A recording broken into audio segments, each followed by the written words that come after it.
कोई भी आपके मन में प्रश्न हो, कथा से संबंधी हो या आध्यात्म से संबंधी हो, आप कथा के बीच में नहीं बोलेंगे, लेकिन आप लिख करके रखिए। और या तो जब मैं यहाँ से जाऊं या मैं जब आऊं, मेरे से पहले व्यास मंच पर अपना प्रश्न भिजवा दीजिए। अगर मुझे आता होगा तो मैं 3 घंटे के भीतर ही आपका उत्तर दूंगा।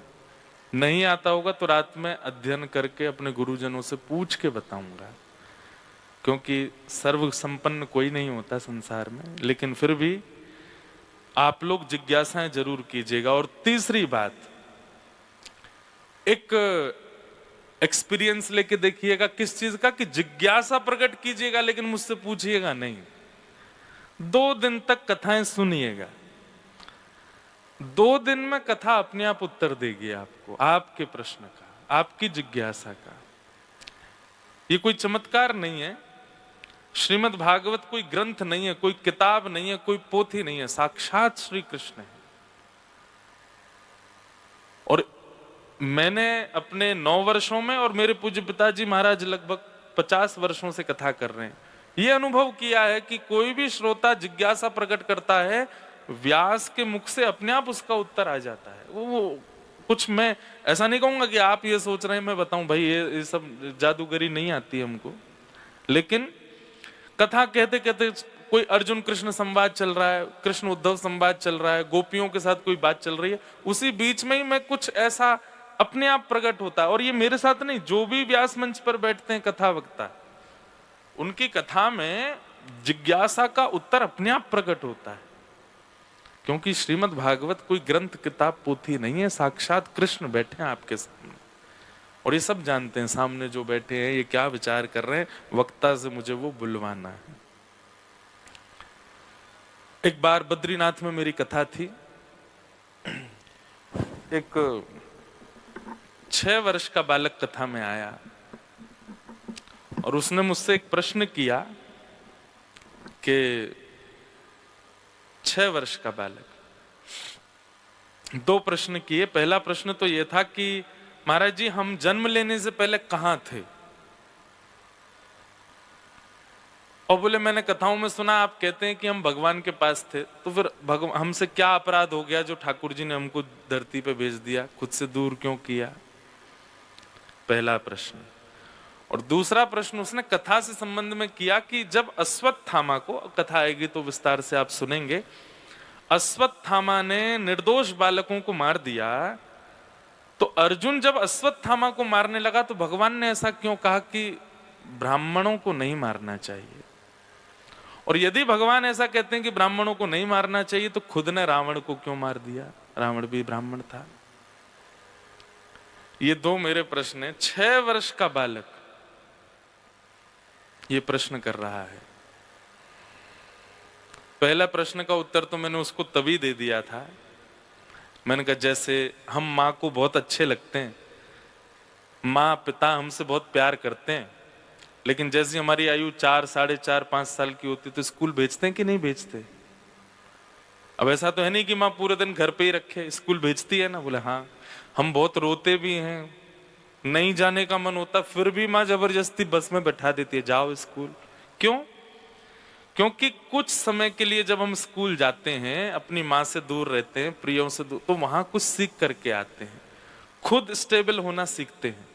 ऐसे ही हम हमेशा ठाकुर, अब ये बालक के समान उत्तर दिया गया, लेकिन ये आध्यात्मिक उत्तर भी यही है कि ठाकुर जी के पास हमेशा रहते हैं। ठाकुर जी कहते हैं भाई अब जाओ, संसार रूपी विद्यालय में जाकर के कुछ सीख के आओ। अनेक प्रकार के स्वभाव वाले, अनेक प्रकार के व्यवहार वाले लोग तुमको मिलेंगे, उनके बीच स्टेबल होके दिखाओ। और तुमको कभी कभी गाइडेंस करने के लिए कथाएं, राम कथा, कृष्ण कथा, भगवत गीता आदि ये सब ट्यूशन भी कहीं कहीं मिलेंगे, उनसे तुम गाइड कर पाओगे, अपने आप को सिखा पाओगे कि आगे के परीक्षाओं में मुझे क्या करना है। संसारिक विद्यालय है, यहाँ हम सब विद्यार्थी आए और यहाँ सीखने ही आए, हर दिन सीख रहे हैं हम।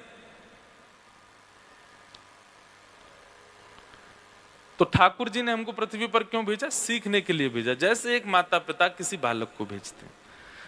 दूसरे प्रश्न का जो उसने उत्तर मांगा, मैंने कहा बेटा ये तो मैं पढ़ के बताऊंगा कि ठाकुर जी ने ऐसा क्यों कहा, कि ब्रह्म बंधुर न हंतव्य। भगवान ने दो लोगों के लिए कहा है, एक तो ब्राह्मणों को और दूसरा स्त्रियों को मृत्यु दंड नहीं देना चाहिए। अब न्याय में तो जो भी है, हमारे भारत के न्यायालय में जो भी डिसीजंस लिए जाते हैं वो एक अलग पक्ष है, पर ठाकुर जी ने दो लोगों के लिए कहा आध्यात्मिक पक्ष से कि ब्रह्म बंधुर न हंतव्य और स्त्रियों को भी मृत्यु दंड नहीं। तो मैंने कहा मैं देखता हूं कहां ठाकुर जी ने ऐसा क्यों कहा, और फिर जब कहा तो खुद क्यों मारा। श्रीमद् भगवत गीता में भगवान ने वर्णाश्रमों का वर्णन किया और उसमें एक उत्तर मिला कि जो व्यक्ति जिस वर्ण का है, यदि वो उस वर्ण के नियमों का पालन नहीं करेगा, जिस वर्ण के नियम का पालन करेगा, मेरे सन्मुख वो उसी वर्ण का माना जाएगा। ब्राह्मण के धर्म क्या है? पढ़ना, पढ़ाना, दान लेना और दान देना, चार काम हैं ब्राह्मण के। पहला पढ़ना, पढ़ाना। मैं आपको ज्ञान नहीं दे सकता अगर मैं स्वयं नहीं अध्ययन किया होगा। तो आप लोग मुझे अगर प्रणाम भी करेंगे और कहीं ना कहीं आप लोगों से इतना भी कम मेरे पास नॉलेज है, तो आपका प्रणाम मुझे गिर देगा नीचे, आज नहीं तो कल। तो ब्राह्मण के चार कर्म, पढ़ना, पढ़ाना, दान देना और दान लेना। लेने पे तो सब हावी हैं, देने ज्ञान देने पे तो सब हावी हैं और दान लेने पे सब हावी हैं। बस दो बातें भूल जाते हैं कि ज्ञान लेना भी आवश्यक है और दान देना भी आवश्यक है ब्राह्मणों को। तो भगवान जब वहां कहते हैं कि जो वर्णाश्रमी अपने वर्ण का कर्म ना करके दूसरे के वर्ण का कर्म करेगा, तो मेरे सन्मुख वो उसी वर्ण का माना जाएगा। रावण ब्राह्मण है, लेकिन अस्त्र लेकर के ठाकुर जी के आगे खड़ा है, जो कि क्षत्रियों का धर्म है, इसलिए मारा गया। ठाकुर जी ने वहां विचार नहीं किया रणभूमि में। ये मैंने उसको उत्तर दिया 3 दिन बाद। 3 दिन तक तो मैं उससे फेस टू फेस शक्ल ही नहीं मिला पा रहा था। मैंने कहा छोटा सा बालक, इसको क्या बताऊं मैं। तो ये उत्तर मिला कैसे? प्रश्न किया। अब मैं रोज कभी भागवत जी में देखता हूं, कभी भगवत गीता में देखता हूं, कभी गुरु, अब बद्रीनाथ में नेटवर्क नहीं आते, गुरु जी का फोन नहीं लगता, लेकिन गुरु जी ने कहा था कि भाई जिज्ञासा मन में रखो और भागवत जी के सन्मुख जाओ, भागवत जी अपने आप उत्तर देती हैं। तो भागवत जी से नहीं मिला, भगवत गीता से मिला, लेकिन मिला भागवत जी की कृपा से। तो इसलिए ये कुछ बातें जो मैंने कही है, जिज्ञासा जरूर रखिएगा और मुझसे पूछिएगा। नहीं पता होगा तो अगले दिन बताऊंगा, और नहीं तो एक प्रैक्टिकल करके देख लीजिएगा। कुछ सोच करके बैठिए, बस 2 दिन कथा सुनिए, आपका उत्तर मिलेगा, अपने आप व्यास के मुख से प्रकट।